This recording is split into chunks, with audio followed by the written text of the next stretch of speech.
بسم اللہ الرحمن الرحیم۔ السلام علیکم سامعین۔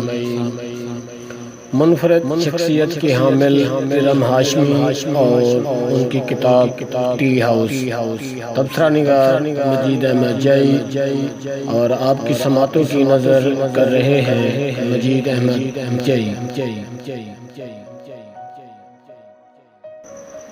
ٹی ہاؤس لفظ انگریزی زبان کا ہے۔ اس کا تصور آتے ہی بندہ فوراً کسی ہوٹل، کھوکھے یا ڈھابے کے منظر میں کھو جاتا ہے، جہاں ہر طبقہ فکر کے لوگ جسم کی تھکاوٹ اتارنے کے لیے اور کچھ دیر سستانے کے لیے چائے کی چسکیاں آل لیتے ہیں۔ اس دوران دل کے ارمان لفظوں کا روپ دھار لیتے ہیں۔ یہی لمحے ان کے انمول ہوتے ہیں جب وہ دنیا کے خرافات سے بے نیاز ہو کر خود سے باتیں کرتے ہیں، دوستوں سے حال دل بیان ہوتا ہے، بچھڑے یاد آتے ہیں، عہد وفا کی رسمیں، بے وفائی کے طعنے، اپنوں کے ستم، محبوب کی ادائیں اور نخرے، چولہوں کے ٹھنڈے ہونے کا غم، اور نہ جانے ایک چائے کی پیالی میں قید کتنے عذاب خرید رہے ہوتے ہیں۔ اف، یہ چائے! زمانہ جدت کی طرف جا رہا ہے۔ پہلے شہر یا گاؤں کے ادیب اور شعراء حضرات کسی دوست کے ہاں بیٹھک یا چوپال میں بیٹھ کر دل کے حال حوال کرتے تھے۔ پھر حکومت کو جانے کیا سوچی، اس نے ہر شہر میں ادیب اور شعراء حضرات کے لیے ٹی ہاؤس تعمیر کرائے۔ اب ان سے کون کتنا استفادہ حاصل کر رہا ہے، یہ بتانا میرا مقصد نہیں ہے۔ ہم بات کرتے ہیں ٹی ہاؤس کتاب کی، جس کی مصنفہ ارم ہاشمی صاحبہ ہیں۔ سید خاندان اور پڑھے لکھے گھرانے سے تعلق ہے، جہاں ادبی ذوق اور کتابوں سے محبت کرنے والے رہتے ہیں۔ اپنے خاندان میں ارم ہاشمی پہلے فرد کی حیثیت رکھتی ہیں، جنہوں نے قلم کے ذریعے اپنے جذبات، احساسات، تجربات، مشاہدات صفحہ کرتاز پر بکھیرے ہیں۔ ٹی ہاؤس ارم ہاشمی کے افسانوی مجموعے پر مشتمل خوبصورت، عمدہ اور معیاری کتاب ہے۔ ارم ہاشمی اردو افسانہ نگار ہیں، لیکن کتاب کا نام انگریزی میں کم از کم مجھے ہضم نہیں ہو رہا ہے۔ اس کتاب سے پہلے ارم ہاشمی کے نام سے واقف نہیں تھا۔ ٹی ہاؤس میرے عزیزم سمیع اللہ خان نے خلوص محبت کے ساتھ ارسال کی ہے، جو پاکستان ادب پبلیشر کے ڈائریکٹر بھی ہیں۔ سمیع اللہ خان محبت کرنے والا شخص ہے۔ اللہ تعالیٰ اسے امن اور سلامتی والی زندگی بسر کرنے کی توفیق عطا فرمائے، آمین۔ ٹی ہاؤس کا سرور نامور نثر نگار محترم ناصر ملک صاحب کا تخیل ہے۔ ایک قدر اداس شخص کو کچھ پڑھنے میں محو ہے، اور سامنے میز پر چائے کا ایک کپ اور اس کا بیگ پڑے اس کا منہ چڑھا رہے ہیں۔ ٹی ہاؤس سفید عمدہ کاغذ پر شائع کی گئی ہے، جس کی کمپوزنگ غلام محمد ٹب نے کی ہے۔ ٹی ہاؤس پاکستان ادب پبلیشرز میاں والی نے خاص اہتمام کے ساتھ شائع کی ہے۔ ٹی ہاؤس کے مالک آپ 300 روپے میں بن سکتے ہیں۔ ہے نا زبردست بات؟ جی ہاں، اس کی قیمت صرف 300 روپے ہے۔ ٹی ہاؤس کا انتساب شمیم عارف کے نام کیا گیا ہے۔ ہدایت اللہ شاہ شاعر کا خوبصورت شعر اس کتاب کی مکمل کہانی بیان کر رہا ہے۔ شعر کچھ یوں ہے: گرچہ ہے سننے کے قابل داستان میری مگر، گرچہ ہے سننے کے قابل داستان میری مگر، میں نہ فن سے آشنا ہوں نہ میری کوئی زبان۔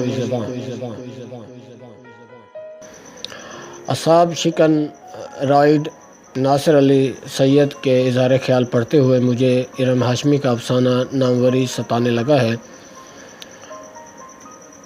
ناصر علی سید نے تفصیلاً ٹی ہاؤس پر اظہار خیال کیا ہے۔ ارم ہاشمی کے افسانوں کے متحرک فضا کے عنوان سے ممتاز راشد لاہوری نے ارم ہاشمی کے افسانوں پر مدلل بات کی ہے۔ آپ کا کہنا ہے کہ ارم ہاشمی بلا شبہ اپنے افسانوں میں کئی نئے پہلو اجاگر کرتی نظر آتی ہیں، اور یہ ان کی کامیابیوں میں ایک اہم پہلو ہے۔ کتاب کے اندرون میں محمد حامد سراج صاحب لکھتے ہیں: ارم ہاشمی کے رواں دھلی ہوئی نثر پڑھ کر جی خوش ہوا ہے، اور ہماری مٹی کو ایک عمدہ افسانہ نگار نصیب ہو گئی ہے۔ کتاب کے بیک فلپ پر اصغر ندیم سید لکھتے ہیں: ارم ہاشمی کے افسانے مشاہدے اور زندگی کے تفہیم کے حوالے سے بہت اہم ہیں۔ ارم ہاشمی نے اپنے ارد گرد کے مختصر علاقے کی عورتوں کی بصیرت اور خود آگاہی کو موضوع بنایا ہے۔ اب تک جن لوگوں کا ذکر ہوا ہے، انہوں نے ارم ہاشمی کے افسانوں پر بات کی ہے، لیکن مجھے ارم ہاشمی کے افسانوں اور ان کی کتاب ٹی ہاؤس کی بات کرنی ہے۔ براہ کرم مجھے برداشت کیجیے گا۔ حیرت انگیز بات یہ ہے کہ میں نے یہ کتاب 10 گھنٹوں سے بھی کم وقت میں لفظ بلفظ مکمل پڑھ لی ہے۔ ٹی ہاؤس میں کل 13 افسانے ہیں، جن میں یہ میاں لوگ، ٹی ہاؤس، ڈوبتا ابھرتا آدمی، ناموری، میں کہاں ہوں، نجومی کیا کرے، شاعرہ کے نام، برقی خط اور جاری کہانی نے مجھے بہت متاثر کیا ہے۔ گو کہ سبھی افسانے اپنے اندر ندرت خیال کے تمام خزانے رکھتے ہیں۔ ٹی ہاؤس کے مطالعے کے بعد ارم ہاشمی کے طرز نگارش سے مکمل طور پر آشنا ہو گیا ہوں۔ محترمہ ارم ہاشمی صاحبہ کا قلم اپنے ارد گرد کے مشاہدات، تجربات سے لفظ کشید کر کے انہیں افسانے کے روپ میں صفحہ کرتاس پر بکھیرتا چلا جاتا ہے۔ افسانوں میں بن بیاہی، بقول ممتاز راشد لاہوری عورت کے جذبات کو تیز رفتاری کے ساتھ اسی کی زبان بیان کر دیا جاتا ہے کہ جو شادی ہونے کے امکان کی وجہ سے ملنے والے مردوں کے بارے میں طرح طرح کے اندازے لگاتی پھرتی ہے۔ میں سمجھتا ہوں اس میں عدن جیسی عورت کا ہی قصور ہے۔ کسی حد تک مفت مشورے دینے والی سہیلیوں کا بھی ہے جو ڈاکٹر جینیفر کا راستہ دکھاتی ہیں اور اس خوش فہمی میں مبتلا ہو جاتی ہیں کہ میں نہ یہ راستہ دکھاتی تو کوئی اور دکھا دیتا۔ کسی نے اس کی اصلاح کرنے کی کوشش نہ کی اور سارے الزام مردوں پر تھوپ کر خود کو بری الذمہ قرار دے دیا، جبکہ جب بھی کوئی جرم ہوتا ہے اس کے محرکات مدعی اور مجرم دونوں تک جاتے ہیں، ہم کسی ایک کو قصوروار نہیں ٹھہرا سکتے۔ ٹی ہاؤس کا افسانہ بانجھ میں بھی عورت ہی عورت کو گالی دیتی نظر آتی ہے۔